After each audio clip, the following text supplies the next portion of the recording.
Euh, on va passer sur une note beaucoup plus positive. On va parler de la guerre en Ukraine.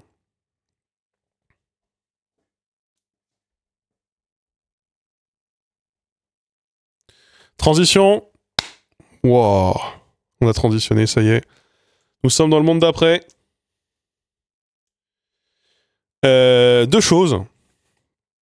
Voilà, deux choses. Bon, la discussion pourrait être un peu plus flottante, bien sûr, comme d'habitude, puisqu'on était sur quand même une thématique un peu plus flottante. Et si on faisait rentrer le Canada dans l'Union Européenne, tiens, c'était un article de 20 minutes d'aujourd'hui. 44% des Canadiens sont pour rentrer dans l'Union Européenne. C'est incroyable, cette histoire. Incroyable. À cela près, c'est un problème, c'est que le Canada, c'est pas en Europe. Le Canada, c'est l'article 49 de l'Union Européenne, dit qu'en gros, il faut que ce soit sur le continent européen. Si on commence à faire rentrer le Canada dans l'Europe, alors que la Turquie, ça fait la race de temps qu'ils demandent et qu'ils peuvent pas, bon. Mais en même temps, j'ai envie de vous dire, la Turquie, par exemple, sont bien dans l'OTAN. La Turquie, ils sont dans une alliance qui s'appelle... c'est le traité de l'Atlantique Nord. L'Australie est dans l'Eurovision, oui. Comme vous le dites. Le Kazakhstan, c'est dans l'UEFA, si je dis pas de bêtises. Donc, bon, la question de la territorialité, surtout que, on en parle assez peu, une bonne partie des territoires des États membres d'outre-mer sont dans l'Union européenne, de fait. Pour certains de droit. La Guyane, c'est dans l'Union européenne. La Réunion, c'est dans l'Union européenne, par exemple. On est dans un monde où la question de ce qui est dans l'Union européenne ou ce qui ne l'est pas, ça se négocie aussi. Ça se discute. Donc pourquoi le Canada aurait très envie de rentrer dans l'Union européenne? Eh bien parce que ils en ont marre des taxes que les États-Unis veulent leur imposer. Ils sentent que les États-Unis font un retour en arrière, voilà, un volte-face, une trahison, on peut le dire aussi. Le problème majeur, évidemment, c'est l'harmonisation des normes entre le Canada et l'Union européenne. Parce que, bon, s'il y a des Canadiens dans le chat, et il y en a régulièrement, vous avez quand même de la bouffe de merde. Je suis désolé de vous le dire. Vous êtes à mi-chemin entre les États-Unis, qui représentent une forme de diable à mes yeux, et nos bons agriculteurs et paysans bretons qui font du beurre bien jaune et à la sueur de leur fond. Non, bon, c'est pas du tout le modèle de production breton. Hein, mais donc voilà. Comment est-ce qu'on passe de votre merde à quelque chose d'à peu près mangeable? Et en fait, c'est déjà un problème qui s'est posé, figurez-vous. C'est pas un problème d'aujourd'hui, c'est un problème déjà dans le CETA. C'est un problème dans le CETA. Souvenez-vous du CETA, c'était quand même une question majeure. L'accord entre le Canada et l'UE, qui je crois a été signé en 2017, je dis plus de bêtises, ou je sais plus. En tout cas, ça devait être dans ces eaux-là. C'était le premier mandat d'Emmanuel Macron. L'accord entre du coup le Canada et l'Union européenne, le CETA, était un accord qui avait l'opposition de la France. Bon, pas l'opposition d'Emmanuel Macron, mais les positions historiques de la France, notamment pour la question agricole. Parce que si le CETA supprimait les droits de douane pour 98% des produits, qu'il conservait quelques exclusions, notamment à la viande de volaille et les œufs pour les deux sens, les viandes bovines et porcines dans le sens Canada-Europe, il se trouve qu'il y a tout un tas de productions et de manières de produire de la viande qui sont interdites en Europe et qui sont absolument banalisées au Canada. Voilà, les hormones de croissance, les OGM, certains médicaments ou certains conservateurs, etc., etc. Donc, c'est pas pour demain, j'ai envie de vous dire, que le Canada est dans l'Union européenne, parce que c'était déjà compliqué d'avoir un accord de libre-échange avec eux. Et faut-il d'ailleurs avoir un accord de libre-échange avec un pays qui se trouve de l'autre côté? Il y a un océan qui nous sépare. C'est une autre question qui est aussi tout à fait contestable, parce qu'il faut quand même se dire que tout ce qui rentre dans un pays de l'Union européenne rentre en Europe. C'était l'un des enjeux du Brexit sur la question de la frontière entre l'Irlande et l'Irlande du Nord. Si tu abolis la frontière entre l'Irlande et l'Irlande du Nord, c'est comme si de fait il n'existait pas vraiment de frontière entre le Royaume-Uni et l'Europe, parce que ce qui rentre dans un État membre peut circuler dans tous les États membres. C'est compliqué. Ce qui fait d'ailleurs qu'à l'époque du Brexit, pour maintenir la continuité et l'ouverture de la frontière en gros entre Gibraltar et l'Espagne, il avait été décidé de faire contrôler les visas non pas dans le pays de destination, non pas à la destination, mais au départ. C'est-à-dire que les Anglais, pour aller à Gibraltar, devaient en gros faire les démarches comme s'ils voulaient rentrer dans l'Union européenne. Donc ça pose quand même tout un tas de questions. Mais il faut savoir que 62% d'opinion favorable au Canada pour le marché commun européen. C'est ça surtout qui cristallise l'envie. Pour 62% des gens, ils aimeraient être dans le marché commun européen. Un pays qui n'a pas de volet aux fenêtres ne peut pas rentrer dans l'Union européenne. Il y a beaucoup d'Italiens qui n'ont pas de volet aux fenêtres, de mon expérience, de mes souvenirs. Donc, ouais, en Allemagne, non plus. Ouais, c'est plus compliqué que ça. Donc, en tout cas, sur la question du Canada et de l'Union européenne, c'est vrai que d'un point de vue stratégique, c'est intéressant. Je veux dire, ça va faire un autre pays qui parle anglais, un pays qui parle majoritairement anglais, qui est anglo-centré dans l'Union européenne. Moi, je ne pense pas que ce soit une bonne idée. Je pense que l'enjeu aujourd'hui de l'Union européenne, ce n'est pas seulement de s'affranchir de la tutelle américaine, mais c'est que dans un scénario post-Brexit, c'est aussi de s'affranchir de l'anglocentrisme. De sortir du logiciel anglo-centré. On prend que le Québec. On ne peut pas décider d'annexer le Québec. Il faut que le Québec décide de devenir indépendant d'abord. Ça, pas de choix. Parler anglais comme à Malte. Alors, la langue nationale de Malte, si je peux me permettre, c'est l'arabe maltais. C'est une vidéo qui sortira, on a fait une vidéo sur le sujet, elle sortira en avril, normalement, sur la chaîne.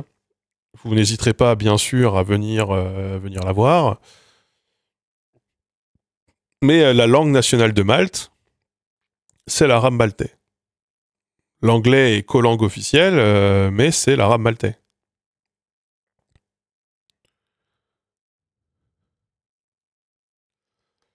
Est-ce qu'on peut trade le Groenland contre le Québec? Je sais pas, on peut pas trade un pays qui ne nous appartient pas.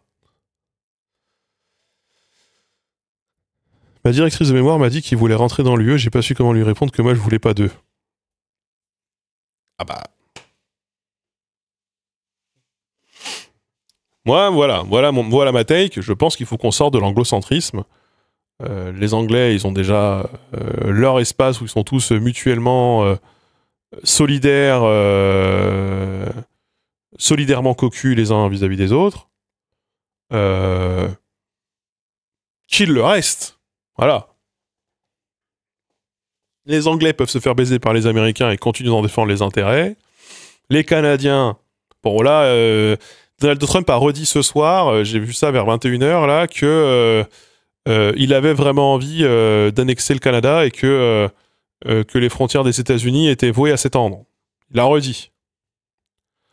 Donc,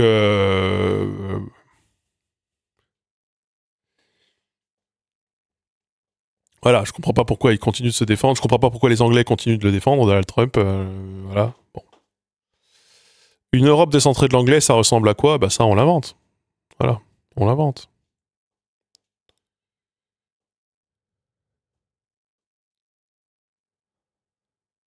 Voilà. T'as entendu la proposition de Poutine? On va en parler de Poutine juste après. Donc, bon. Là, j'ai vu aussi l'histoire entre les Américains et l'Australie. Bon. Tout un tas de Redditeurs ont pu lâcher leur meilleur chais en réponse aux articles qui parlent du scandale des sous-marins en Australie. Fallait pas nous baiser. Voilà, vous êtes en train de vous faire baiser par les Américains maintenant, j'ai envie de vous dire chais. Voilà, moi je le dis, chais. Voilà.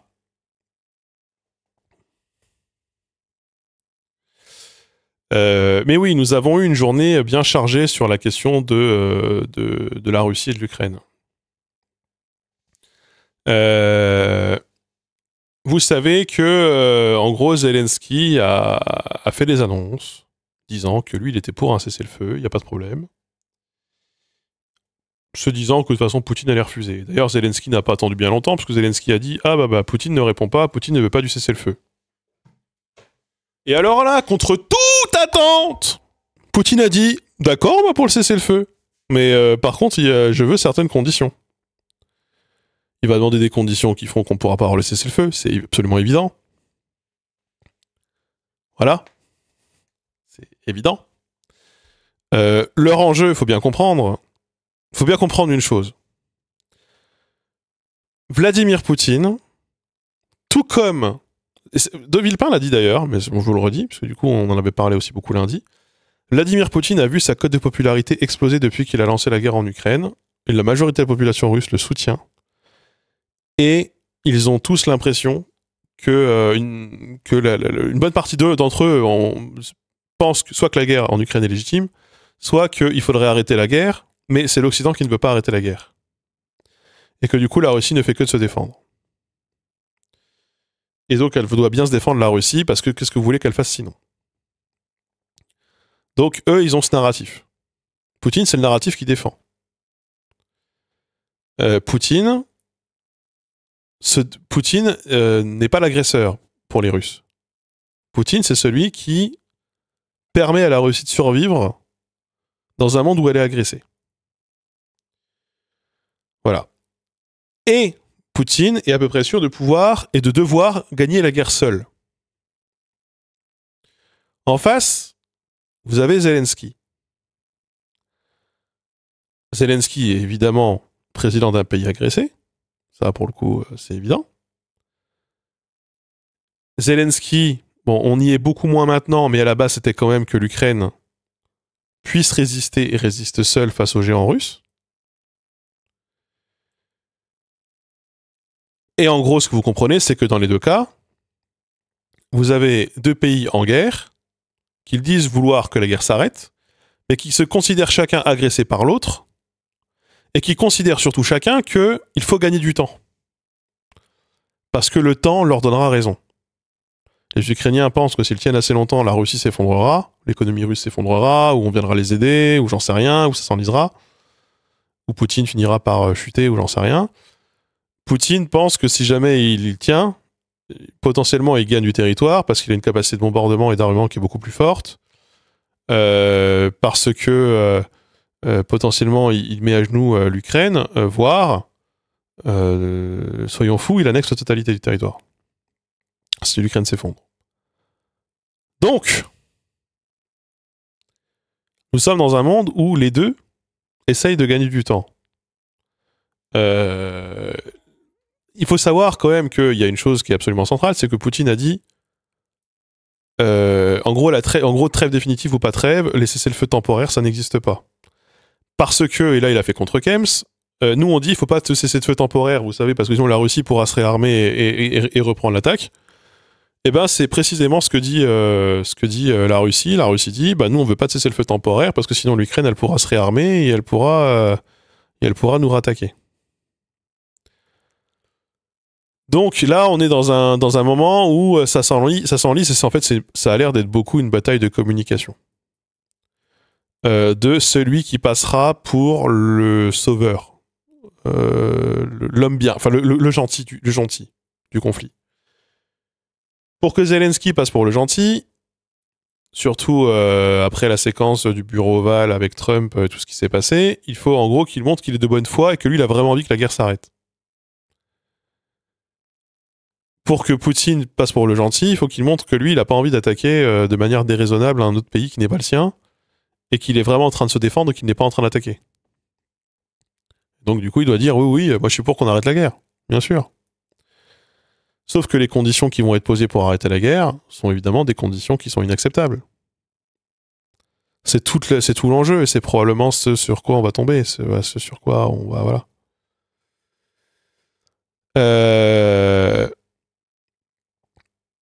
En parallèle, on note deux choses. Tout d'abord, Poutine a lancé une très grosse invasion, une très grosse phase de reconquête et de mobilisation dans la région de Koursk pour chasser les Ukrainiens du peu de territoire qu'ils occupent là-bas. Et il est probablement en train de réussir. Donc comme ça annihilera toute avancée ukrainienne qui avait été faite en territoire russe. Pour que les Ukrainiens n'aient pas à mettre sur la table la rétrocession des territoires occupés à Koursk. Il y a également apparemment une grosse remobilisation, une grosse repoussée sur le front pour essayer de consolider tout un tas d'acquis territoriaux, dont la centrale de Zaporijia, visiblement. Et Trump a parlé de concessions territoriales. Trump a dit oui, c'est en bonne voie. Il faut qu'on décide encore qui garde quoi et qui prend quoi. Donc lui, il est parti déjà sur le fait que Zelensky la laisse foutre à table. Il avait déjà perdu la partie. De Villepin le dit ça encore une fois très bien ce soir. Moi, je suis d'accord avec De Villepin. Donald Trump a une inclinaison à être fort avec les faibles et faible avec les forts. Et en fait, ils ont déjà décidé que... En fait, Trump a probablement déjà décidé qu'il allait faire de la misère à Zelensky, quoi qu'il arrive. Le truc, c'est que pour lui, pour qu'il rentre dans ses clous et qu'il rentre dans le narratif de qui il est lui-même et de comment il se vend aux Américains, Trump, il faut que la paix soit signée rapidement. Et Poutine et Zelensky ont probablement pas envie de signer rapidement, parce qu'en fait, signer rapidement pour Zelensky, ça veut dire céder la Crimée ou le Donbass. Ça, c'est hors de question pour Zelensky. Et pour Poutine, ça veut dire ne pas avoir dénazifié complètement l'Ukraine et que Zelensky, qui est censé être l'ennemi numéro 1, reste au pouvoir. Ça c'est pas acceptable pour Poutine. Ça peut pas aller dans le narratif qu'il a mis en place en Russie. Donc voilà. Et puis en plus, évidemment, Poutine a rallongé la quantité de demandes. C'est-à-dire que Poutine ne veut pas de l'Ukraine dans l'OTAN. Poutine ne veut pas de l'Ukraine dans l'Union européenne.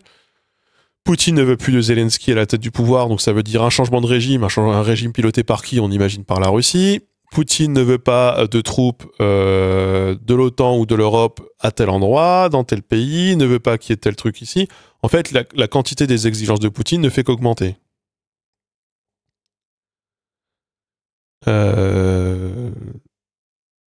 Et là-dessus, évidemment, et ça je comprends pas pourquoi on le fait pas. C'est-à-dire que quand c'est Trump qui demande beaucoup, on dit oui, mais c'est parce qu'il cherche à obtenir un peu, il est malin, c'est un businessman, j'ai entendu ça sur France Info.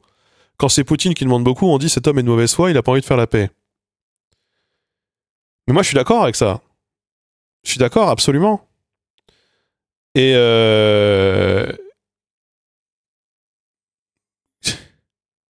les deux là ont le même logiciel. Les deux ont vraiment le même logiciel. Poutine a quand même dit que avoir des guerriers, avoir des armées, des forces militaires, quelles qu'elles soient, à la frontière, à la nouvelle frontière de la Russie, pour protéger la frontière, c'est une déclaration de guerre. Bon, tout est une déclaration de guerre depuis toujours. Hein. Livrer des tanks, c'est une déclaration de guerre. Livrer des missiles, c'est une déclaration de guerre. Faire ceci, c'est une déclaration de guerre. Bon, des déclarations de guerre, on en a déjà fait 10 hein, depuis... voilà.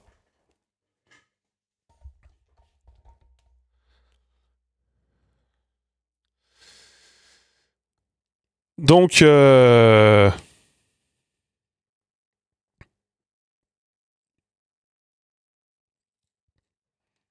tech de Mélenchon, c'est les casques bleus. C'est à quoi lui a répondu Caroline Roux ce soir. Oui, mais du coup, ça les a pas empêchés de faire le massacre de Srebrenica et les casques bleus, ils étaient les bras croisés en train de les regarder. Et Mélenchon a dit oui, vous avez raison. Voilà. Mélenchon, vous voulez que je vous parle de Mélenchon, Glucksmann, de Villepin ce soir? Je me fais un plaisir de vous en parler. Évidemment, Caroline Roux est hostile à Jean-Luc Mélenchon, ça s'est tout de suite senti. Elle était d'ailleurs très hostile à Le Cornu de manière générale. Le Cornu qui était à... Ok, franchement, voilà, bon, c'est le ministre des Armées, ça pressenti souvent en Premier ministre à la place de François Bayrou à la base, hein. Mais sur le sujet des armées, bon, j'étais en mode, et d'ailleurs même Mélenchon est en mode, bon, Le Cornu, il a l'air d'être ok, il a l'air de maîtriser à peu près les dossiers, il a l'air de parler à peu près vrai.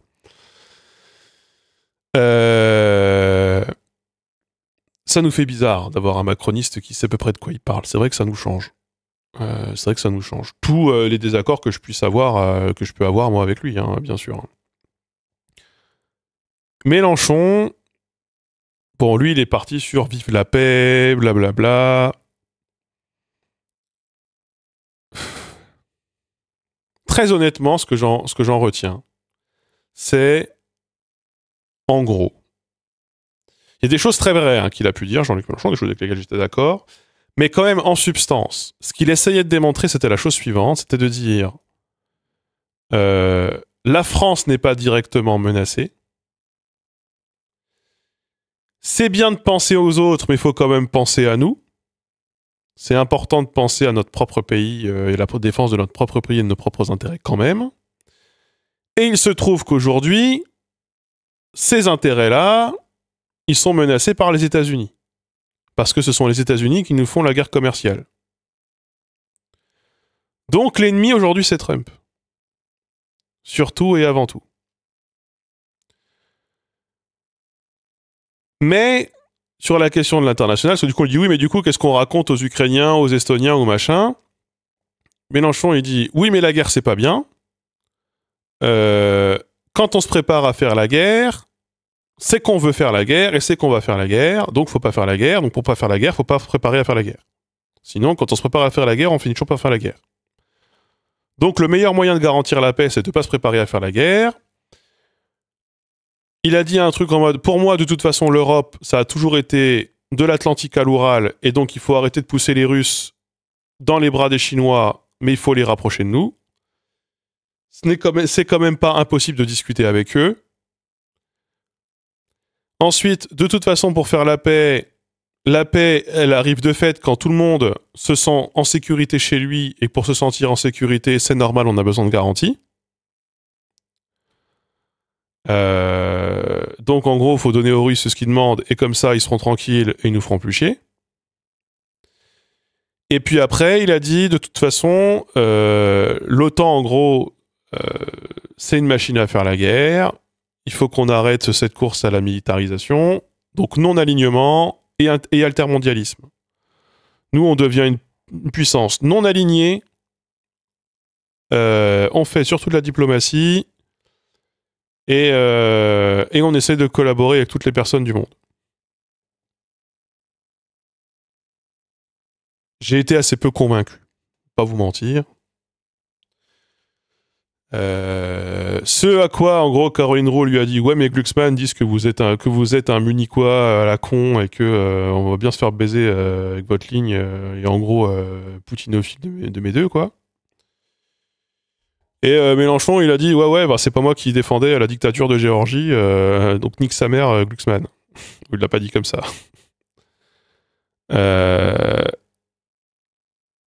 Glucksmann, lui, il est en mode, bon bah Poutine, moi ça fait longtemps que je dis que c'est une merde, il faut niquer Poutine. Vive la paix, moi aussi j'aime la paix, vive la paix, c'est pas coûte pas cher de dire la paix, vive la paix. Mais Poutine, il faut bien le baiser. Et les Américains, oulala, ça m'inquiète, quand même. Mais bon, voilà, il a fait l'américain, de toute façon, il est toujours un peu, voilà.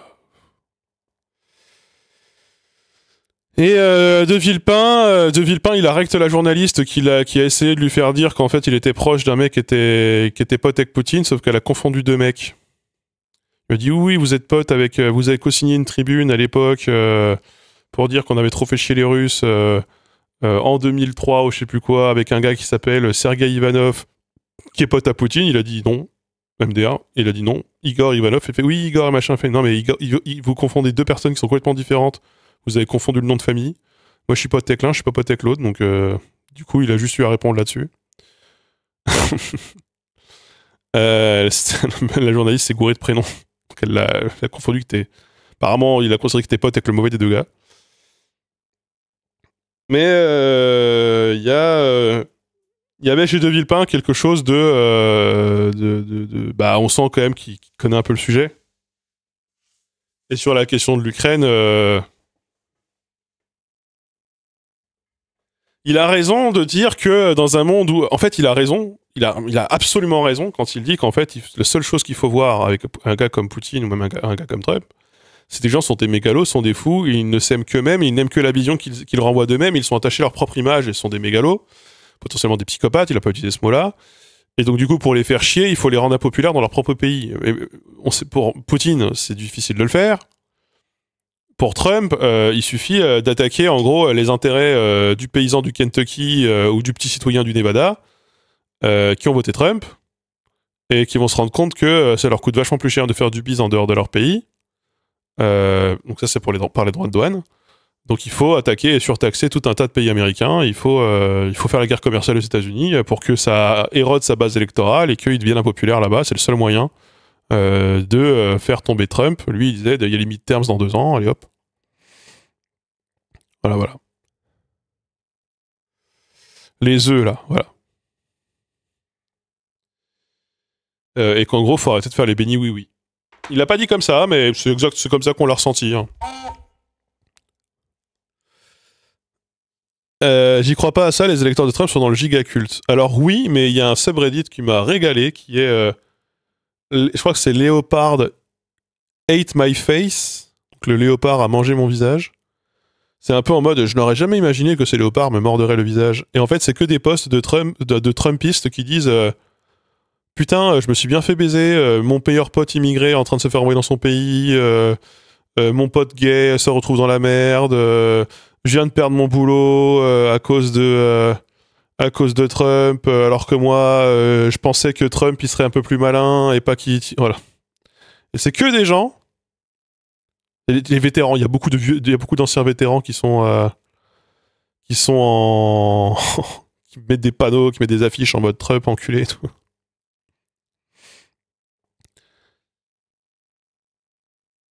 Donc il y en a quand même une paire qui sont en mode attendez, moi je pensais que tout le monde autour de moi devait être concerné, mais moi je pensais que je serais épargné. Parce que moi je suis un bon citoyen.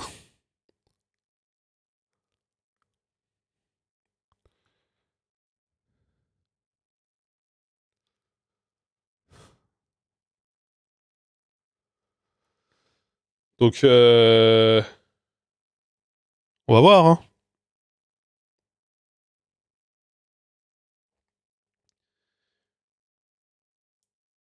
En tout cas, sur la... Je vais vous dire, je vais vous balancer une take et là vous allez... J'ai hâte de lire les commentaires. Hein. Que je ne lirai pas, je vous le dis déjà. Trump est probablement l'idiot utile de Poutine, ça on l'a beaucoup dit à pas mal d'endroits et à juste titre, mais je pense qu'en France, en ce moment, j'ai un peu peur que la gauche devienne l'idiot utile de Poutine quand même. C'est bien sympa de dire l'urgence et le réchauffement climatique, il faut à tout prix faire la paix, on peut quand même leur donner ce qu'ils veulent et on fera la paix. Si le gars il a pas envie de faire la paix et qu'il a envie de te tirer dessus avec des flingues, enfin au bout d'un moment, quand il y a un gars qui te menace, la réponse c'est pas de faire un câlin quoi. C'est de se défendre ou de fuir. Mais bon,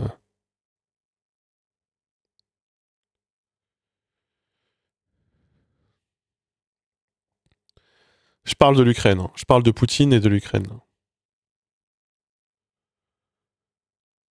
C'est... Et il a quand même dit ce truc de zinzin, je trouve, Mélenchon, il a dit, il faut arrêter avec le campisme.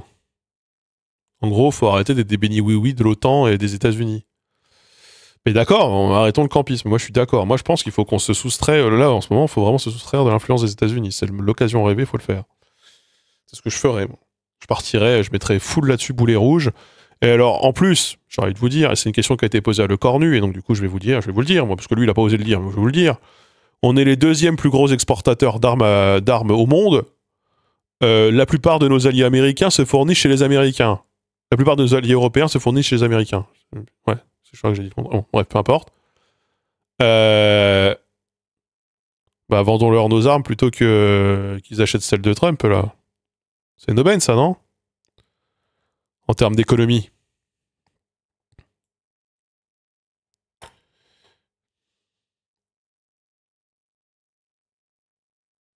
Moi, je serais pour qu'on fasse autre chose de l'argent, hein, mais bon.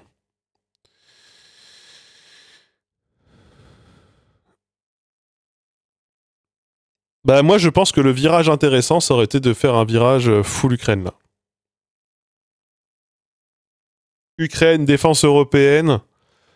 En fait, c'était contradictoire dans son truc de moi je veux qu'on soit altermondialiste, mais en même temps j'ai pas envie d'être solidaire des pays de l'Est. Moi je veux la paix, mais d'abord nous avant les autres. Parce que si on décortique son discours, c'est ça qu'on peut en retenir aussi. Et je pense qu'il aurait dû, il aurait dû avoir un virage. Après, le problème, c'est que c'est le truc, c'est que le PS, quoi, là, en ce moment, ils sont à fond hein, sur l'Ukraine. Ils sont à fond de ouf. Donc,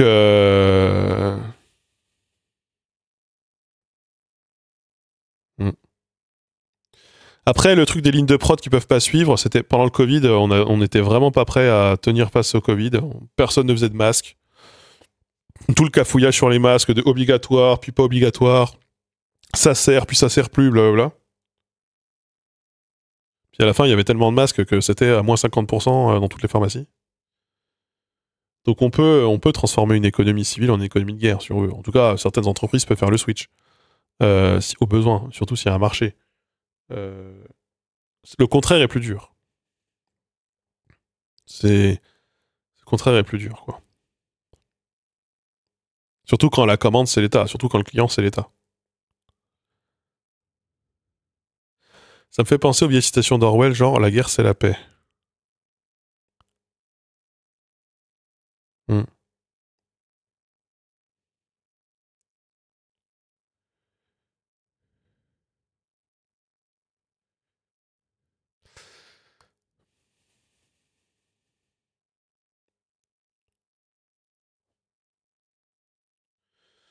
Moi, je suis vraiment pas fan de ce qui se passe en ce moment, cette séquence-là. Et bon, un an, c'est loin. Hein. Les municipales, c'est dans un an, c'est loin. Mais si on est encore dans une situation de guerre en Ukraine, bon. Alors après, c'était assez. Il a tenté des trucs assez malins. Il a essayé de reparler de la guerre en Israël et Netanyahou. Il a essayé de reparler de Netanyahou, essayer de recentrer sur Netanyahou. Alors que l'émission était clairement sur la guerre en Ukraine. Mais ça n'a pas marché.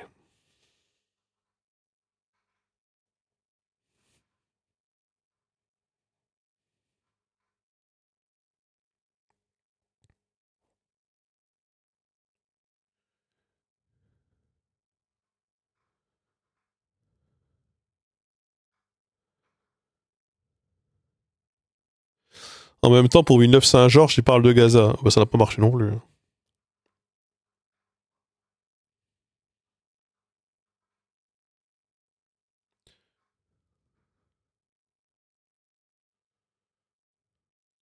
Ah non, mais en se détachant des US, on ne fermera pas les yeux sur Israël. Israël est ennemi avec l'Iran, l'Iran arme la Russie. Non, non, non. Enfin, ça fait partie du bloc, ça fait partie du bloc d'en face, quoi.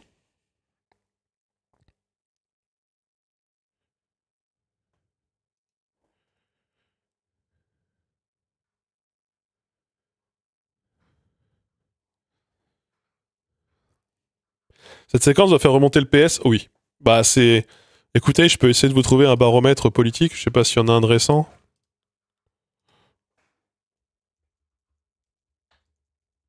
On va voir s'il y en a un de récent de baromètre politique.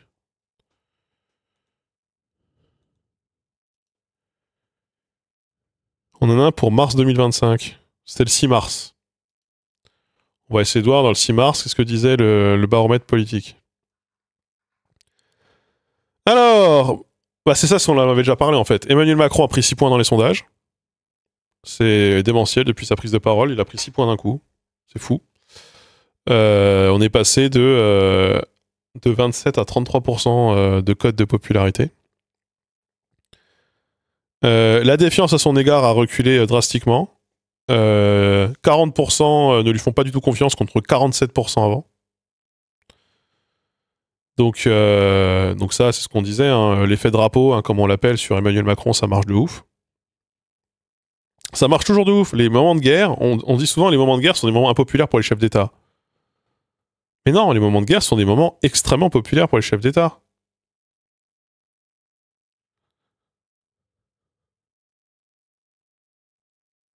Et Macron gagne même un petit point chez les catégories populaires. et par les abstentionnistes. Plus 10 points chez les abstentionnistes, Emmanuel Macron. Truc de fou, hein. Il a même progressé chez les électeurs de Jean-Luc Mélenchon, il a gagné 2 points. Donc on est pas mal.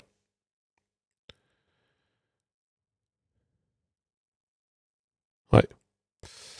Oui, bah vous croyez pas au sondage quand ça vous arrange pas. N'empêche que ça dit quand même quelque chose d'une tendance. Hein.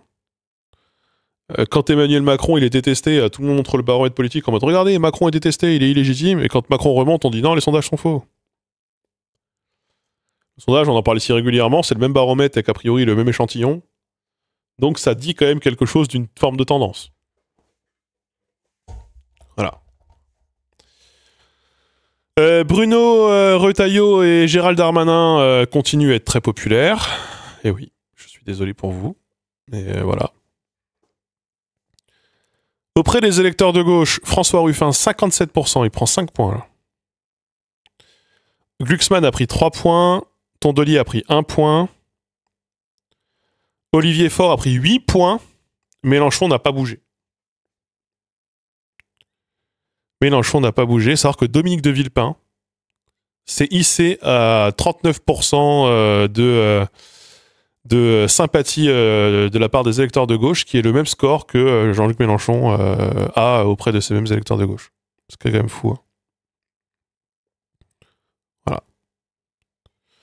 Pour l'instant, Mélenchon n'a pas trop pris de décote. Par contre, les autres ont pris une cote de ouf. Bon, si tu prends pas de cote, mais que tous les autres prennent de la cote, tu te retrouves derrière, malgré tout. Voilà.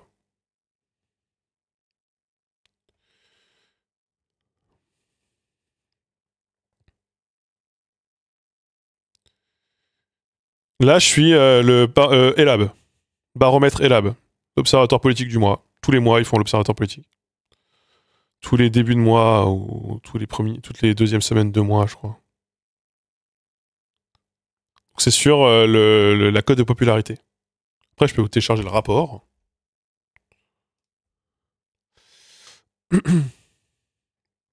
Les gens ont oublié que De Villepin est de droite. Oui, parce qu'il parle pas de politique intérieure, De Villepin. Il parle que de politique extérieure. Mais Macron remonte significativement quand même. Hein. Putain.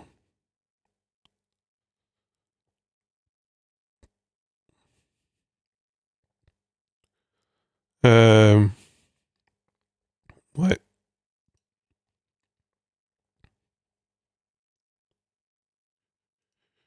L'Observatoire des personnalités.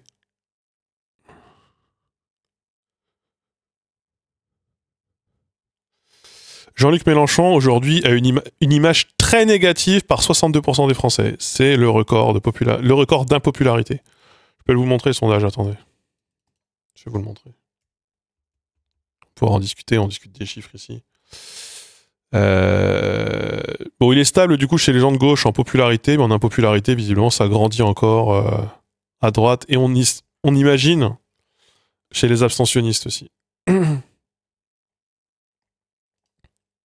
Toujours un peu le problème. Hein. Voilà, attendez.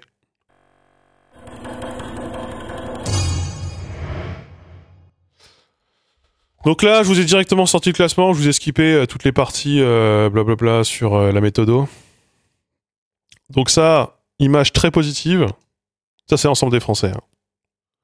Plutôt positif, plutôt négatif, plutôt négatif. Jean-Luc Mélenchon, 4% de très positif, 62% de très négatif.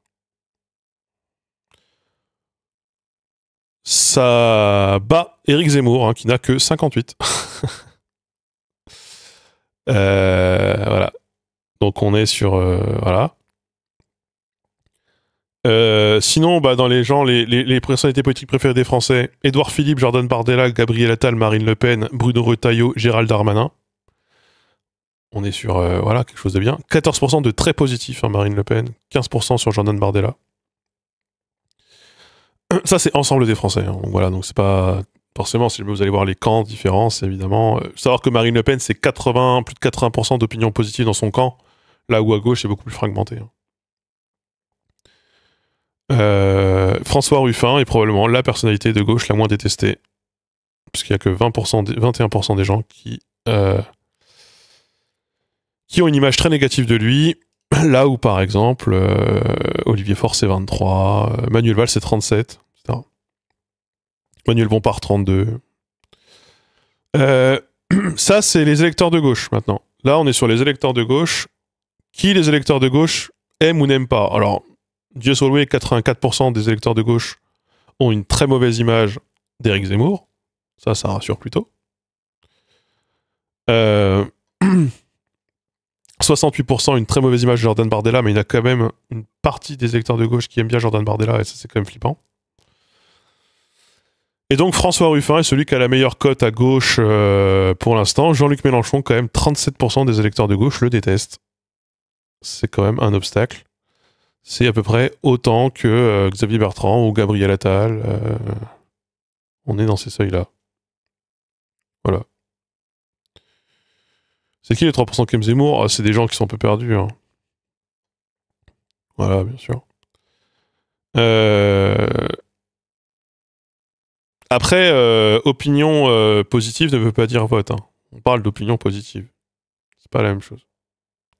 Par contre, souvent, opinion négative, ça veut dire non-vote. Si opinion positive, ça veut pas forcément dire vote. Opinion négative, ça veut souvent dire pas vote, par contre. Ça, c'est hélas une certitude. Et donc, Dominique de Villepin est à peu près au même niveau que Jean-Luc Mélenchon en termes de popularité. Et il est moins détesté, mais il est un peu plus d'image plutôt négative. Voilà. Le positif, c'est je l'aime bien. Le négatif, c'est jamais de la vie je voterai pour lui. C'est pas la même chose. C'est pas la même chose. Et donc Olivier Faure a pris 8%, Ruffin a pris 5%, Mélenchon est stable, voilà. Bon, Édouard Philippe a un poil reculé, sinon, c'est qui ça? Rachida Dati a augmenté, Gérard Larcher a augmenté, Manuel Valls a augmenté, oh là là. Jordan Bardella, plus 7% d'opinion positive à gauche, ça fait mal quand même. Hélène Pivet a chuté, tant mieux. Donc voilà. Ça, c'est pour les électeurs de Macron. 80% des électeurs d'Emmanuel Macron détestent Jean-Luc Mélenchon. Ils sont notamment là. Ça, ce sont les électeurs du centre. Hein, voilà. Alors que Raphaël Glucksmann, évidemment, il est bien aimé. Et Dominique de Villepin, il est bien aimé par les électeurs d'Emmanuel Macron. Ça, c'est terrible. Après, à savoir que les électeurs d'Emmanuel Macron préfèrent Jordan Bardella à François Ruffin, bien sûr, et à Jean-Luc Mélenchon qui est la personne la plus détestée par les électeurs d'Emmanuel Macron. Et puis par les électeurs d'Emmanuel Macron et de Marine Le Pen, Jean-Luc Mélenchon est le plus détesté, 83% d'images très négatives. Marine Tondelier, Emmanuel Bompard forment le trio de la détestation. Voilà. Par contre, là, les codes de popularité de Marine Le Pen et de Jordan Bardella, elles sont délirantes. Hein. Ça, c'est du culte de la personnalité à ce stade. Hein. Bon. Et là, la première personnalité de gauche qui arrive, c'est François Ruffin, à égalité que François Hollande, mais c'est des scores qui sont quand même très bas. Je suis pas sûr que ce soit très significatif. Tondelier détesté par l'extrême droite, parce que l'extrême droite déteste les Verts. Alors là, c'est les abstentionnistes. Les gens qui sont abstentionnistes, qui votent nul ou qui sont non inscrits. Jordan Bardella, oh la vache. Jordan Bardella et Marine Le Pen chez les abstentionnistes. Quand on vous dit que les abstentionnistes, ils votent pas nécessairement à gauche quand ils votent... Glucksmann et François Hollande, sinon, c'est vraiment les gens perdus. Hein. Voilà, Ruffin, Villepin, Roussel, c'est à peu près dans le même lot. Mélenchon, 52% des abstentionnistes, des non-inscrits, des votes blancs le détestent. C'est la personnalité la plus détestée des abstentionnistes. Voilà, bon, c'est dur hein, dans ces conditions de les faire venir aux urnes. Il faut compter sur les 2% qui ont une image très positive de lui et qui ne votent pas. Voilà. Bon.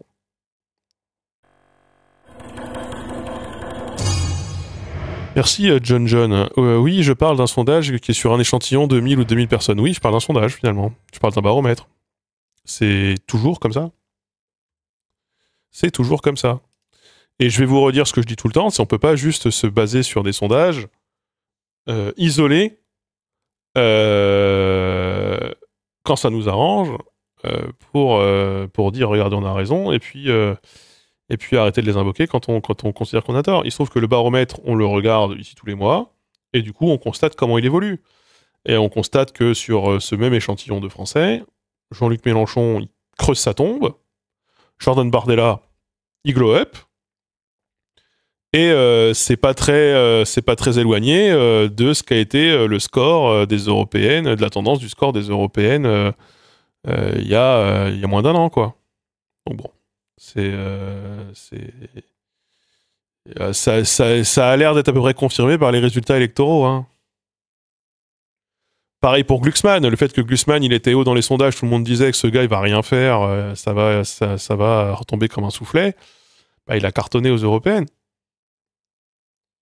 Et puis pour le coup, les sondages d'après-élection de sociologie électorale sur comment dire sur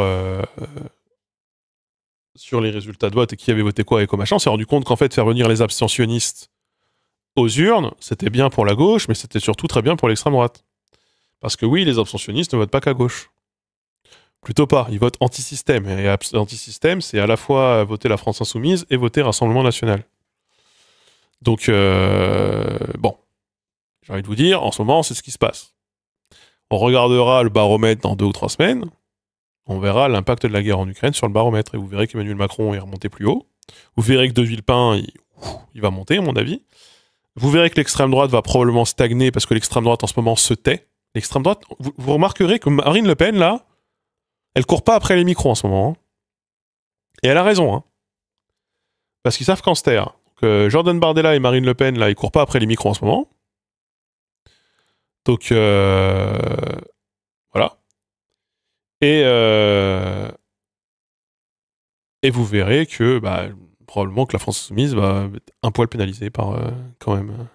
Et elles ont toujours leur cœur électoral qui les maintient et qui les soutient, de toute façon. Mais il y aura un peu d'effritement, probablement. Ça avait été le cas pendant le Covid. Avec le pass sanitaire, avec l'histoire des masques, avec l'histoire des vaccins. La France Insoumise, elle avait pris du plomb dans l'aile à ce moment-là. Bon, ça l'a pas empêché de mettre Jean-Luc Mélenchon à, je sais plus, 22% à la présidentielle. Hein. Donc rien n'est... les chiffres d'aujourd'hui, c'est pas l'élection de demain. Mais bon, faut pas qu'il y ait une élection demain, quoi.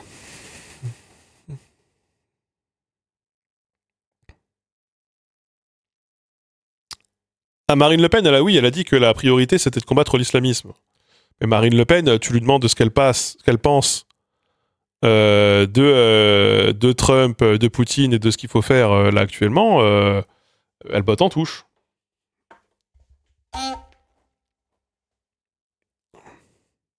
Si Marine Le Pen, elle avait appelé pour passer à l'antenne à France Télé ce soir, elle y serait allée. Hein. Elle y serait. Hein. Ils auraient décommandé De Villepin ou Glucksmann ou je sais pas quel con, ils auraient mis Marine Le Pen à la place. Hein.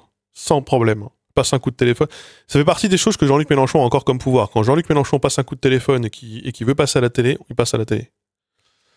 Tout diabolisé qui paraît dans les médias ou qu'il est dans les médias, précisément parce que Jean-Luc Mélenchon, ça fait de l'audience de zinzin. Ça fait des replays ça fait des centaines de milliers de vues en replay. Et Marine Le Pen, c'est aussi le cas. Et Marine Le Pen, elle se fait toute petite.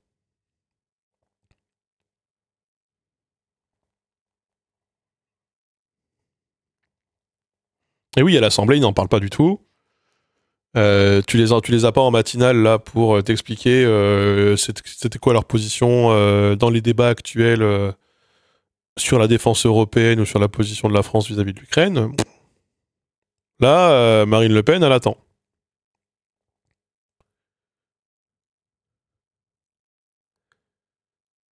En ce moment, elle attend.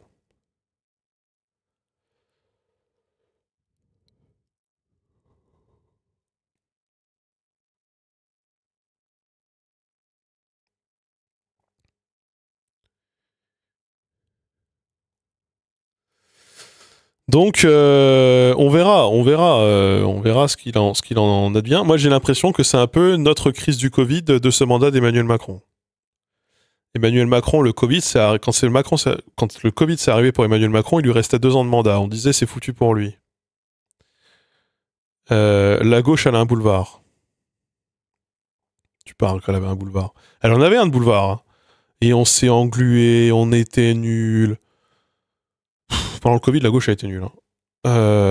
On parlait des trucs à côté, on voulait à tout prix, on pensait qu'en défendant les antivax, on défendait le peuple.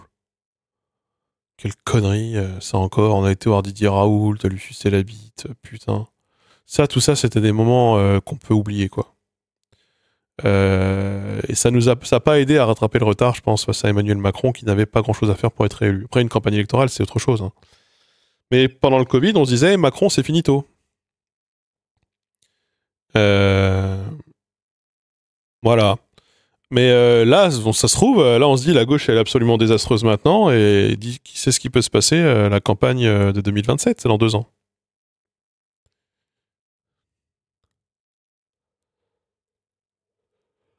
Et du coup, j'ai un peu l'impression que c'est la crise du mandat actuel. La crise de ce mandat, c'est... Bon, c'est Trump, en fait. Plus que la guerre en Ukraine, parce que la guerre en Ukraine, elle n'a pas commencé aujourd'hui, hein, mais c'est Trump. C'est le revirement d'alliance et la reconfiguration des alliances. Dominique de Villepin a dit un truc de fou, mais j'y avais pas pensé, mais putain, il y a un monde où en fait, le parallèle est juste. Il a dit Trump, c'est le Gorbatchev de l'Occident. C'est le fossoyeur de l'OTAN. Comme Gorbatchev a été le fossoyeur de l'URSS, Trump est le fossoyeur de l'OTAN.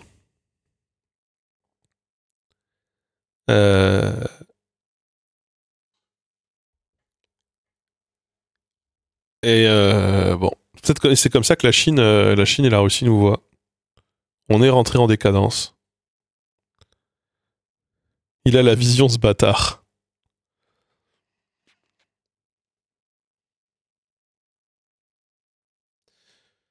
Sur l'international, moi j'aime toujours bien écouter de Villepin. Ouais, je vous le dis. Hein. Mais jamais de la vie je le veux comme président. Putain de merde. Le coup de maître, ce serait de le récupérer à gauche. En lui disant... Mec... Putain, ça se trouve, Glucksmann, c'est ce qui va tenter un coup du genre. Mec, gouvernement d'union nationale, mes couilles, t'es notre ministre de droite à gauche. Tu fais l'international, corps diplomatique, allez, blablabla. Il est pas du tout gaucho-compatible. Il est pas du tout gaucho-compatible, de Villepin. Pas du tout. De Villepin, après, il est Glucksmann compatible. Mais de Villepin, c'est un... Lui, pour le coup, ruissellement, full libéralisme, 100% privatisation, choc de compétitivité, tout ça, il y croit à fond. Hein. Il y croit à fond. Hein. Là, de Villepin, vous pouvez bander sur lui sur l'international. Moi, je trouve que c'est juste parce il dit des choses avec... voilà, en étant quand même un peu renseigné. Par contre, il vous ferait une mesure sociale de politique nationale, vous auriez envie de vous arracher les cheveux.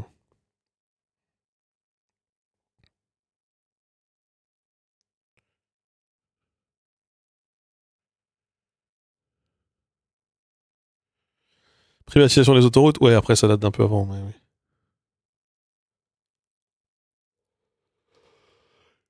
Ça avait déjà été entamé avant.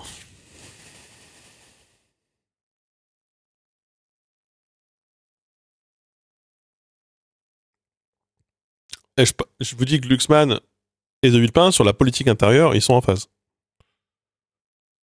Oui, ça fera un bon ministre des Affaires étrangères. Oui, très probablement.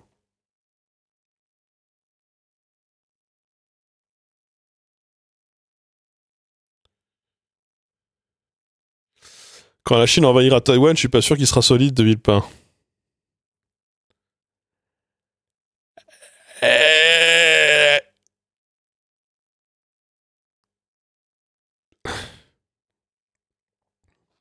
Ou quand qui que ce soit s'en prendra au Qatar. Est-ce que 2027, ce sera le retour du PS? Vous savez ce que c'est mon call, hein.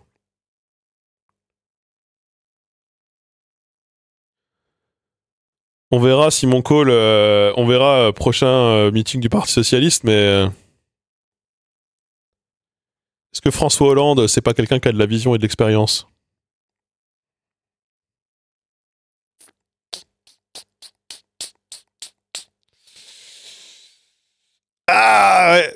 J'ai pas envie, hein.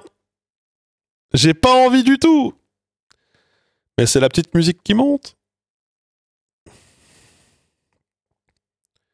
D'ailleurs, François Hollande, il se fait... Là, François Hollande, pour le coup, lui, dès l'instant qu'il y a un micro tendu, il y va. Le moindre micro, François Hollande, il est là. Et il nous explique finalement à quel point, quand il était là, ça se passait autrement. Après, bon, Juppé avait tenté la même chose et Sarkozy avait tenté la même chose en 2015, il y a 10 ans, et les deux ont perdu les primaires de la droite. Et c'est François Fillon qui avait gagné. Donc, on n'en est pas là. Mais ils essayent, ils essayent.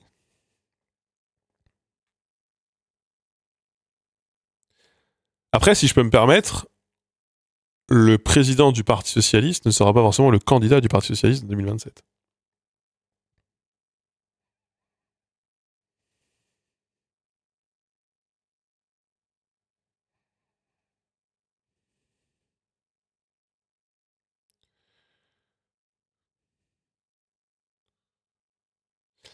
En cas de primaire, Hollande pourrait gagner. Ouais, ouais. Choisir entre Hollande et Retailleau, ah bah moi aussi je préfère François Hollande. Mais je suis pas convaincu que la politique économique sera pas radicalement différente. On va refaire le CICE. Là. Et vous le savez, on en a parlé, mais dans les enquêtes d'opinion, le pire scénario pour Jean-Luc Mélenchon, alors que lui pense probablement que c'est le meilleur dans son cas, c'est de se retrouver face à François Hollande. Jean-Luc Mélenchon a l'air de croire que c'est la meilleure des configurations pour rejouer le match, sauf que les sondages d'opinion montrent que si jamais la présidentielle avait lieu, alors je sais plus si c'est un chiffre, on en avait parlé là, mais si la présidentielle avait lieu demain, en fait, de tous les gens du PS, François Hollande serait celui qui ferait le meilleur score, et c'est celui qui ferait le meilleur score sur les ouvriers, aux dépens de la France insoumise. Donc, c'est le pire scénario pour Jean-Luc Mélenchon, c'est François Hollande. Parce qu'il veut rejouer le match. C'est l'antagoniste qui revient pour la saison 8, saison 9. L'affiche, le truc avec Hanouna, là. Oh, moi, comment tu votes Hollande quand t'es ouvrier? Bah, il est sympa, il fait des blagues. En plus, c'était pas si pire. À l'époque, Macron, c'est bien pire. À l'époque, on se plaignait, mais vous savez, les Français se plaignent toujours. Les Français sont jamais contents. Bon, moi, j'étais à l'époque. Ça allait quand même. François Hollande, bon, à l'époque, en plus, il y avait les attentats. Il a plutôt bien géré le truc. C'était pas non plus si horrible qu'on peut le dire, quoi. Voilà. Alors, t'as vu Emmanuel Macron? T'as vu tout ce qui s'est passé? Les gilets jaunes, c'est Emmanuel Macron. Tout a pété quand Emmanuel Macron est arrivé là. C'est parce que François Hollande, il arrive à tenir un minimum le truc, quoi. On sortait de Sarkozy, c'était horrible. Bon, Hollande, tout n'allait pas bien, bien sûr. Il y avait des choses mieux à faire, mais peut-être que s'il avait fait un second mandat, il aurait fait les choses autrement. Hein. De toute façon, on ne le saura jamais. Voilà, là je vous fais toute la rhétorique qui monte et que j'entends en ce moment. Dans la bouche de gens qui sont un peu moins renseignés politiquement que vous. Voilà, je vous ai fait le bingo.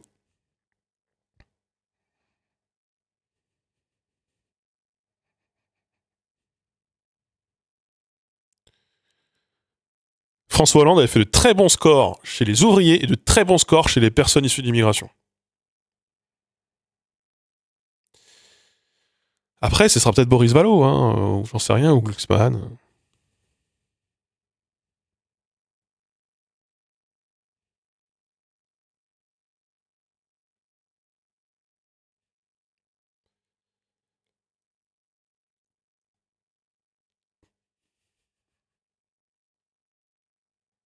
À Ruffin, on n'y est pas. Hein.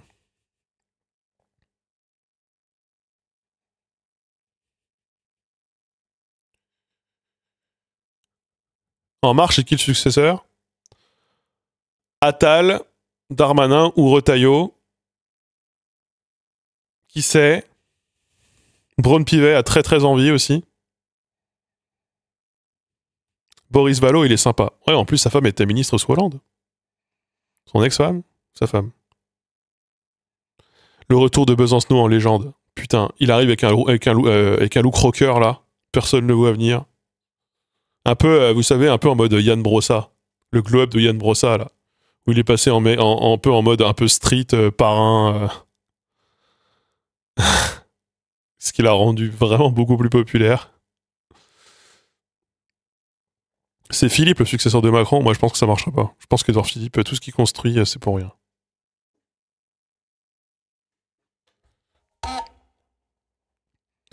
Trois candidatures à gauche, Mélenchon, Ruffin, Hollande, c'est possible?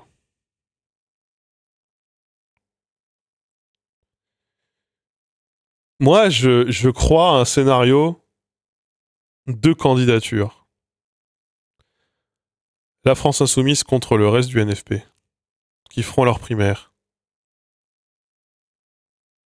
Ce serait... Bon, en même temps, non, c'est pas possible. Je crois qu'à gauche, c'est Malo-Sénat qui en a parlé. Je crois qu'il y a quelque chose comme 15 candidats déclarés déjà aujourd'hui. C'est beaucoup, hein. Ça, c'est beaucoup, hein. Tu te situes à gauche.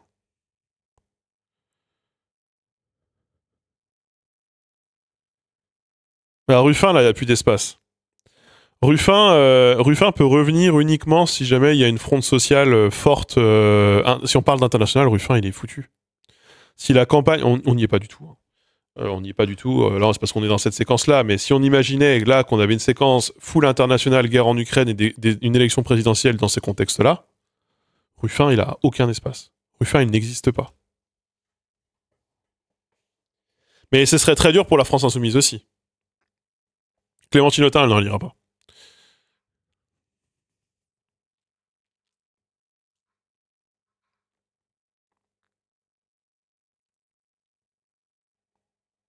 Et oui, il faut que la gauche, elle soit unie pour gagner, de toute façon. Mais bon, enfin, j'ai envie de vous dire, moi, après la gauche, il faut surtout qu'elle gagne les législatives si elle veut gagner. Ah, le drapeau breton LGBT, bien sûr. La séquence internationale diviser les filles. J'ai parlé avec 2-3 personnes du coup que je connais qui sont encore LFI, moi. J'ai la même ligne qu'eux et ils ont la même ligne que moi. On devrait être à fond sur la défense européenne là tout de suite. C'est une forme d'altermondialisme aussi. Désolé, mais de vouloir nous défendre, se voir comme le dernier bastion progressiste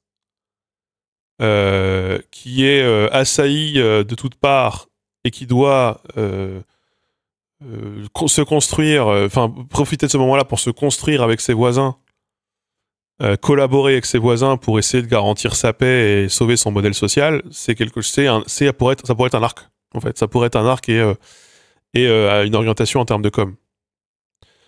Ça pourrait tout à fait être ça. Mais bon. Progressiste avec Mélanie et Orban. Non, parce qu'on n'est pas obligé de faire la défense européenne avec Mélanie et Orban. Il ne faut pas confondre défense européenne et Union européenne. Et ça, pour le coup, la distinction, elle est faite par tout le monde dans le champ politique. Par tout le monde. Le Cornu l'a refait ce soir en expliquant que la défense, c'est du ressort des États et c'est pas du ressort de l'Union. Mélenchon aussi l'a redit. Tout le monde le dit, ça, pour le coup. Et c'est dans la doctrine de la France, c'est de toute façon la question de la défense. C'est une question de collaboration entre des États en dehors du strict cadre de l'Union européenne. Précisément parce qu'on n'a pas envie d'avoir une défense à 27. Et d'ailleurs, dans la plupart des discussions, en fait, ça va être quoi? Ça va être France, Allemagne, Royaume-Uni. Par exemple, vraiment dans le cœur, la triade de cœur de qui doit discuter et de qui doit constituer cette alliance. Le Royaume-Uni n'est plus dans l'Union européenne, il est inclus. Et pourtant, on n'inclut pas la Roumanie, quoi. La Pologne aussi, ouais. La Pologne est parce que la Pologne, ils ont full armée. Mais la Pologne aussi, effectivement, est souvent invoquée. J'ai vu le Danemark aussi qui pouvait être inclus dans les discussions, parce qu'évidemment, avec le Groenland. Mais le Portugal, j'ai vu aussi éventuellement. Mais personne ne dit qu'il faut faire ça avec la Hongrie, quoi. Personne ne dit qu'il faut inclure la Hongrie dans la défense européenne. Donc c'est pas la même chose. C'est pas. En fait, on a. Et là, on rentre vraiment dans ce que défendait Jean-Luc Mélenchon vis-à-vis de l'Union européenne en 2017. C'est que la France, c'est la France. C'est un pays prestigieux qui a du pognon, qui a une histoire et qui a des moyens, et qui a du territoire. Elle peut aussi prendre le lead et dicter la conduite à suivre et en gros poser ses conditions. Et Jean-Luc Mélenchon, lui, historiquement, considère que, je sais pas exactement ce qu'il a dit ce soir, mais c'est ce que vous allez trouver dans le livret de l'avenir en commun de 2017, si vous reprenez les paroles de 2017 de Jean-Luc Mélenchon, de oui mais non, la France doit être non alignée au regard de l'Europe, elle doit s'extraire de l'Europe, et elle doit construire son propre axe et sa propre alliance, notamment tournée vers l'Afrique et les anciens pays francophones. Et il parlait de la grande alliance de la francophonie, blablabla. Il parlait à fond de ça, Jean-Luc Mélenchon, en 2017, même avant, en 2014. Il était très vieille France et très vieux logiciel là-dessus, et un peu logiciel un peu néocolonial. Alors là, il n'a pas parlé de ça, mais il a ressorti le truc du non-alignement et de sa propre voie diplomatique. Sauf que tu n'es pas une voie diplomatique seule. Il faut être une voie diplomatique avec d'autres gens qui te suivent et qui t'écoutent. Donc la question, c'est avec qui. Et après, c'est pas du tout récent que Jean-Luc Mélenchon soit plutôt tourné vers le Maghreb et l'Afrique. C'est juste qu'en ce moment, c'est un peu compliqué. C'était moins compliqué à défendre en 2014 que ça l'est aujourd'hui avec Wagner au Mali, ce qui se passe au Tchad, ce qui se passe au Niger. C'est devenu beaucoup plus compliqué à défendre cette ligne-là aujourd'hui. Avec le Sénégal aujourd'hui aussi, dont on s'est retiré, etc.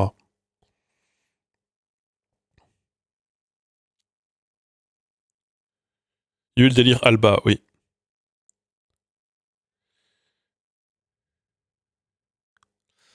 Oui, avec l'Algérie, l'Amérique du Sud, oui, oui, et le Brésil. Avant à l'époque, c'était le Brésil, c'était le Brésil de Lula, donc c'était le Brésil, etc.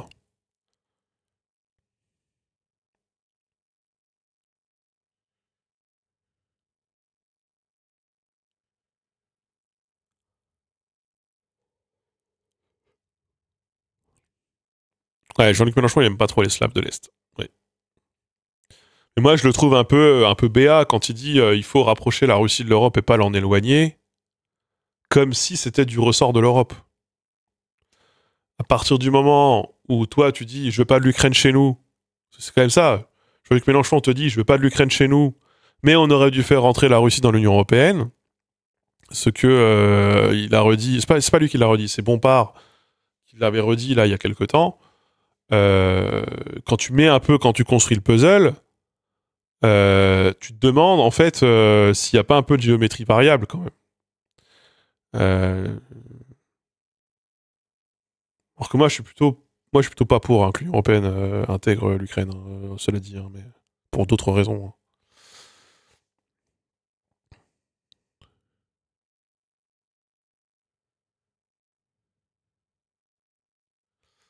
C'est le daron qui dit de t'excuser parce que t'as répondu à ton bouli.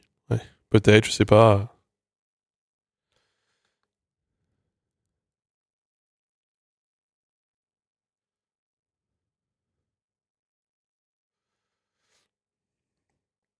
Ta vision de la défense européenne, c'est pas forcément celle de Macron. On peut être pro-Europe et anti-UE. Oui, oui, tout à fait. Tout à fait. Oui, bah oui, bien sûr.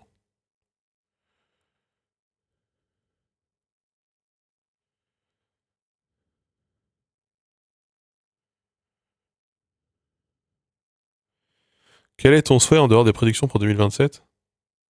Tu te vois militer pour quel parti? Moi, je suis déjà dans un parti politique. Euh, mais moi, mon souhait, c'est de garantir la paix.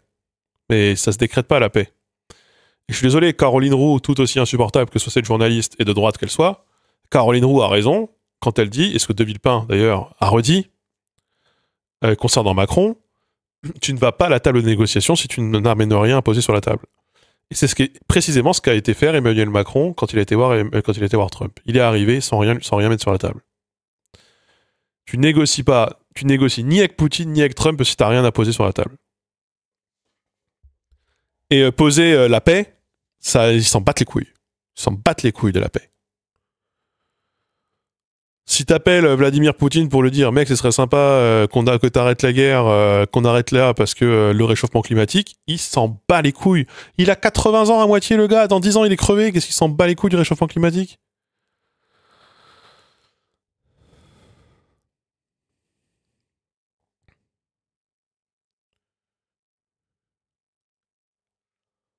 « 72 ans. Ouais, mais en Russie, ils ont tous 10 ans de plus.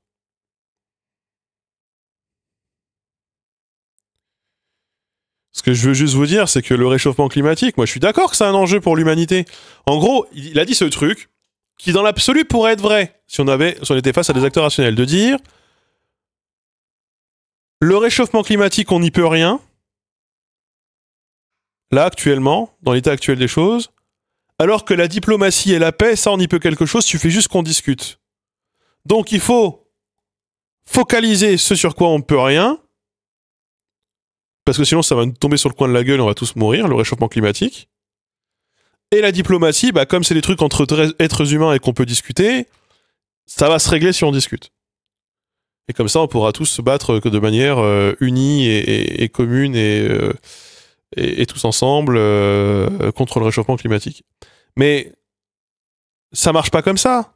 Ils s'en battent les couilles, Trump et Poutine, du réchauffement climatique.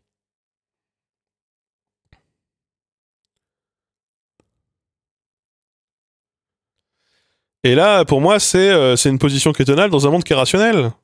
Mais j'ai envie de lui dire, Jean-Luc Mélenchon, tu n'as jamais joué à Civilisation 6? Moi, je suis une...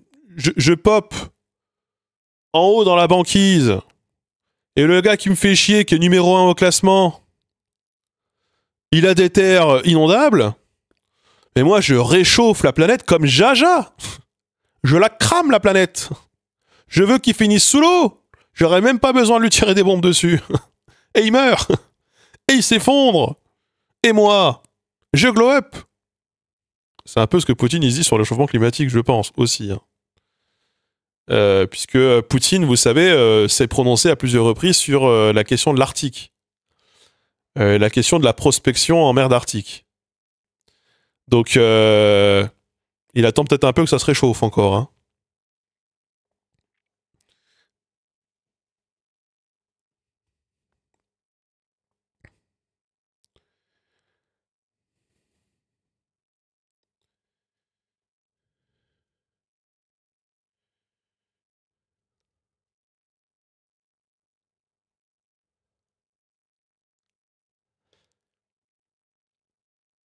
Méluche est le candidat parfait pour la présidentielle, bah déjà, faut qu'il tienne jusque-là. Hein. Bon, je veux pas être un oiseau de mauvais augure, mais il a 75 ans, Jean-Luc Mélenchon. 75 ans, 74 ans, enfin l'un des deux. Faut tenir, bonhomme. Hein.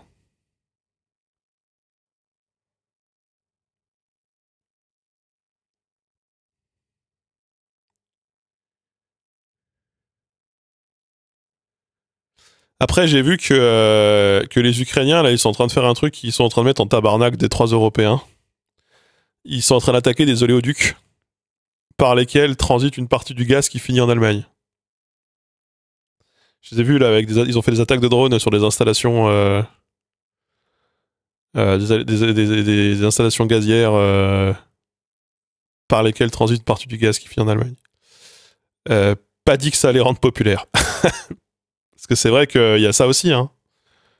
On continue d'en prendre du gaz russe.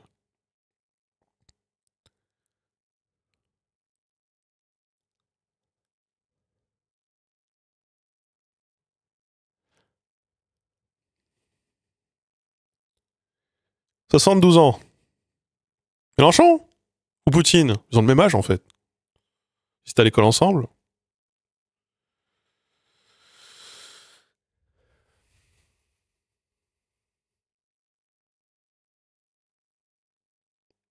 Mélenchon, ouais, 72 ans. Mélenchon va sur 74 ans. Donc Mélenchon a 74 ans. On va avoir 74 ans. Ouais. Faut vous mettre d'accord. Il est né en quelle année? Il est né quoi en 51 du coup? Il est né il y a longtemps, hein. Trop longtemps pour qu'on puisse faire des calculs. Il est né en 51. Jean-Luc Mélenchon est né en 1951.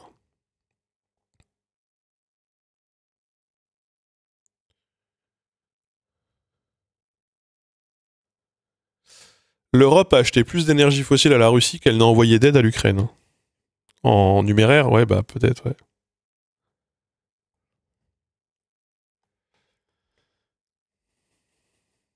Staline était encore vivant à cette époque, putain. J'avoue.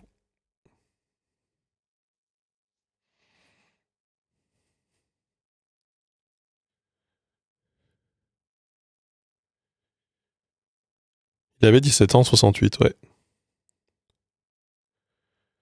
Jean-Luc Mélenchon, il a vécu le Giscard Punk pendant le Prime, quoi. Il a connu l'arrivée du TGV Orange, le Minitel. Incroyable, tout ça.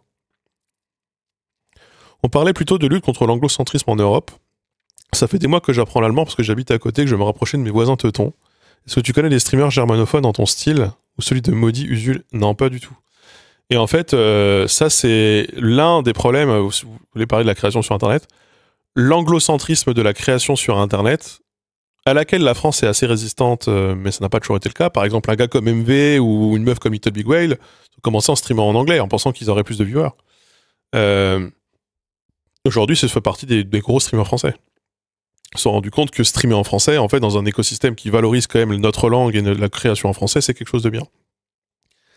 Je dis pas que les créateurs de contenu en allemand n'existent pas, mais quand j'étais en Autriche et que je posais la question de c'est qui les créateurs de contenu en allemand, on m'envoyait que chez des anglophones. Et en fait, beaucoup d'Allemands aussi créent en anglais. Par exemple, Kurzgesagt, c'est une chaîne en anglais. C'est une chaîne allemande. Une des plus connues du YouTube, c'est en anglais. Euh, Il y a des chaînes en anglais, mais des chaînes en allemand, mais je le connais assez mal et je sais pas s'il est aussi structuré. Je sais pas si la scène Twitch est aussi structurée en Allemagne.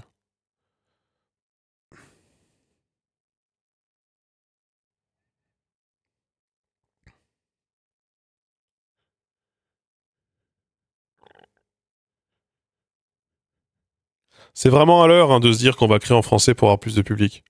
T'as aussi beaucoup plus de concurrence. Et t'es en concurrence avec des gens qui maîtrisent mieux leur langue, qui maîtrisent mieux les codes culturels et qui sont plus connectés et plus en lien avec cela. Donc c'est illusoire de penser que tu peux percer. Il y en a certains qui pourront, hein, mais c'est beaucoup plus dur. Hein. C'est vraiment beaucoup plus dur. Hein.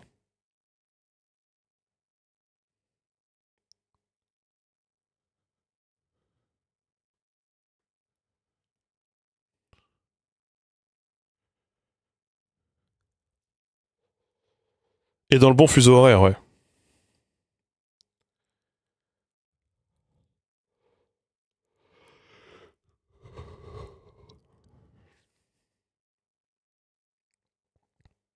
Je tombe des fois sur des trucs en allemand, mais c'est assez sur Insta.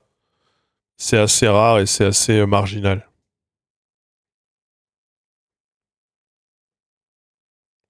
Bah c'est ça. C'est si jamais t'es un créateur anglophone qui ne vit pas dans le monde anglophone, t'es un créateur isolé.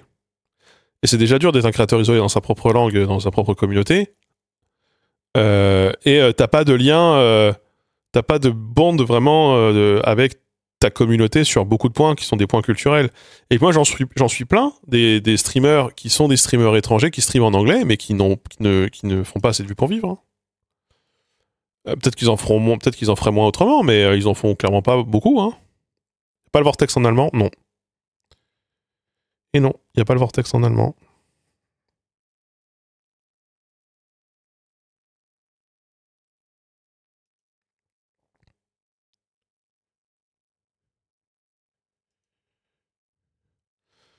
En France, je conseille qui? Mais tu sais que je crois que je regrette pas de stream en fait en France. Je regrette pas de streamer en France, moi. Je conseille personne. Je regarde personne. En ce moment, je regarde Resident Alien sur Netflix. Et je vais vous dire un truc qui va vous paraître zinzin, mais moi, quand je vais regarder des émissions politiques, je regarde la télé. Comme ce soir avec Caroline Roux, Jean-Luc Mélenchon, Glucksmann et tout. Euh, donc, ou alors je regarde YouTube. Et moi, quand je regarde YouTube, cette nuit, je me suis tapé une vidéo sur les narcisses et les tulipes, quoi. Moi, ma nuit, là, c'est... au-delà de jouer à World of Warcraft, je suis 646 level, j'en suis pas peu fier en ce moment. J'ai beaucoup trop joué hier. Je dois dire que, en ce moment, je regarde surtout des vidéos sur les narcisses et les tulipes, ouais. « 646 GG. Merci à ma guilde qui m'appelle. D'ailleurs, on a été faire le raid HM, 3 sur 8 quand même, je suis content. Donc moi, je regarde beaucoup de vidéos YouTube, mais alors je regarde des vieux trucs, je regarde des vieilles émissions. Des émissions qui ont 30 ans. Je regarde, et en ce moment, je regarde beaucoup de vidéos sur les tulipes. En fait, ma question centrale, c'est est-ce que dans 5 ans, j'aurai un champ de tulipes à l'endroit où j'ai planté des tulipes?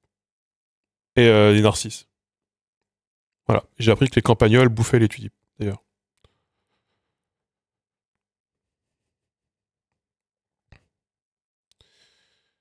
Ah non, non, la gauche... Non, la gauche a une très très large audience sur Internet. Je peux pas te laisser dire que la gauche est largement en dessous de la droite. Le statu quo domine toujours.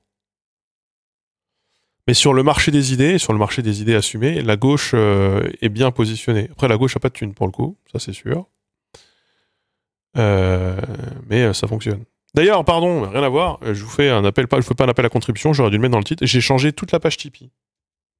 Voilà, j'ai changé les contributions, j'ai changé la description, j'ai tout changé. Voilà, si vous voulez voir.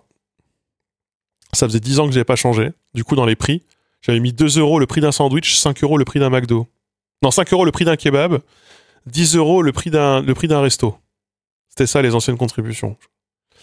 Autant vous dire qu'on n'est plus à 2 euros du sandwich, on n'est plus à 5 euros du kebab et on n'est plus à 10 euros du McDo.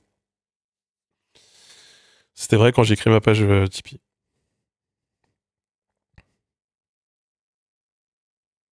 Ouais, 5 euros le kebab, bonne époque, ouais. Putain.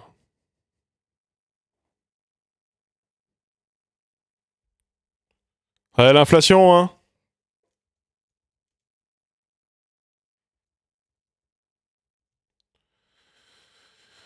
Bon, sur ce, moi je vais vous laisser. La rediff sera disponible très bientôt. En podcast peut-être même, et ici, je sais pas encore. Quoi qu'il en soit, je vous envoie chez Mr. Fox qui est en train de scanner des DVD avec son téléphone en stream et ça a l'air de marcher. Vous avez le retour et je sais pas, ça a l'air magique ce qui se passe. C'est un peu intriguant sur le plan technologique. Du coup, je vous envoie là-bas et lui, il est de gauche. Voilà. Au moins, ça vous en fera un. Bonne nuit!